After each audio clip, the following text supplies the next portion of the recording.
হঠাৎ আপনাকে এক ডাক্তার রিপোর্ট দিয়ে বলল আপনি মাত্র ৩০ দিন বাঁচবেন, আপনার ক্যান্সার হয়েছে, এখন আপনার শেষ স্টেজ যাচ্ছে। এটা শুধু আপনি জানেন, আপনার পরিবার কিংবা বন্ধু বান্ধবরা কেউ জানে না। এখন এই রিপোর্ট পাওয়ার পরে আপনি বাসায় গেলেন।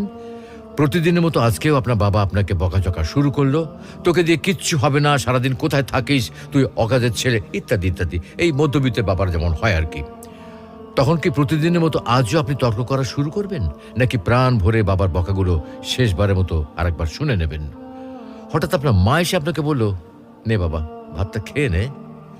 আপনার মনে হবে এই বুঝি আপনার মায়ের শেষ হাতের খাওয়া, আপনি আর বাঁচবেন না।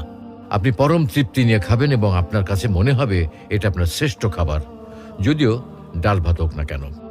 আপনি বের হলেন, পুরনো এক বন্ধুর সাথে দেখা, আপনি যাকে মোটেও সহ্য করতে পারেন না, সবসময় তার সাথে কথা কাটাকাটি হয়, আজকেও সে আপনাকে কিছু